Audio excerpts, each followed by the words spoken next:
প্রয়াত রানী দ্বিতীয় এলিজাবেথ ছিলেন বিশ্বের সবচেয়ে পরিচিত ও সম্মানিত রাষ্ট্রনায়কদের একজন। 70 বছরের শাসনকালে তিনি 120টিরও বেশি দেশ সফর করেছেন। তবে এই দীর্ঘ রাজত্বেও তিনি কখনো পা রাখেনি ইসরায়েলে। শুধু তাই নয়, রানীর শাসনকালে ইসরায়েলি কর্মকর্তারা ব্রিটিশ রাজপ্রাসাদ বাকিংহাম প্যালেসে প্রবেশের সুযোগও পাননি। সম্প্রতি যুক্তরাজ্যের পররাষ্ট্রমন্ত্রী ডেভিড লেমি লন্ডনে ইসরায়েলের পররাষ্ট্রমন্ত্রী গিদন সারের সঙ্গে এক গোপন বৈঠক করেছেন। স্থানীয় সময় মঙ্গলবার সন্ধ্যায় অনুষ্ঠিত এই বৈঠক নিয়ে যুক্তরাজ্যের রাজনীতিতে আলোচনা শুরু হয়েছে। খবর মিডল ইস্ট মনিটরের। ব্রিটিশ রাজনীতিকদের একটি বড় অংশ বৈঠকটি নিয়ে অসন্তোষ প্রকাশ করেছেন। তবে এই বিরোধিতার শিকড় কিন্তু অনেক পুরনো, যার স্পষ্ট প্রতিফলন দেখা যায় রানী দ্বিতীয় এলিজাবেথের সময়েও।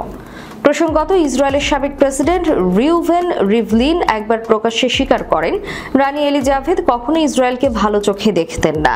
হাইফা টেকনিয়ন ইনস্টিটিউটের এক অনুষ্ঠানে তিনি বলেন, রানী মনে করতেন প্রত্যেক ইসরায়েলি হয় একজন সন্ত্রাসী নয়তো সন্ত্রাসীর সন্তান।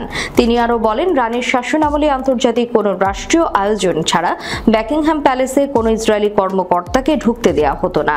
রানীর এমন অবস্থানের পেছনে ঐতিহাসিক ব্যাখ্যাও রয়েছে।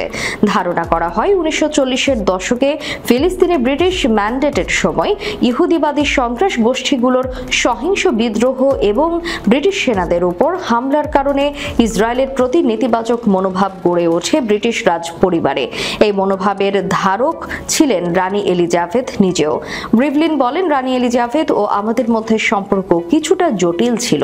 2014 সাল থেকে 2021 সাল পর্যন্ত ইসরায়েলের প্রেসিডেন্ট হিসেবে দায়িত্ব পালন করা রিভলিন বলেন, তিনি আন্তর্জাতিক কোনো রাষ্ট্রীয় আয়োজন ছাড়া প্যালেসের ভেতরে ইসরায়েলি প্রতিনিধিদের ঢুকতে দিতেন না।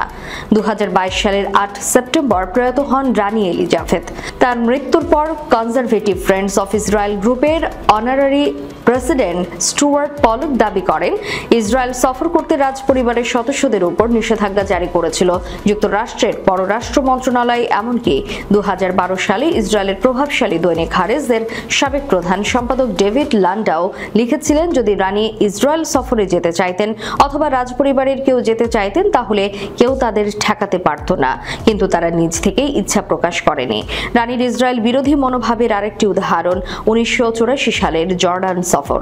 সেখানে অবস্থানকালে ইসরায়েলি যুদ্ধ বিমান দখলকৃত পশ্চিম তীরের আকাশ সীমায় উড়তে দেখে রানী নাকি বলেছিলেন, তা ছিল এক ভয়ঙ্কর অভিজ্ঞতা।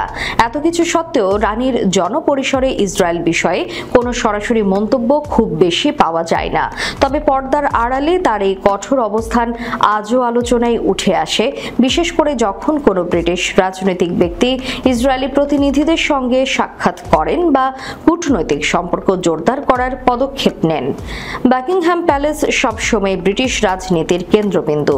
সেখানে ইসরায়েলি কর্মকর্তাদের প্রবেশে নিষেধাজ্ঞা রানীর সময় যে কূটনৈতিক বার্তা দিত সেটি হয়তো অনেকেই সরাসরি বলতেন না, কিন্তু বাস্তবতা হিসেবে স্বীকার করতেন, যেমনটি স্বীকার করেছেন ইসরায়েলের সাবেক প্রেসিডেন্ট রিভলিন।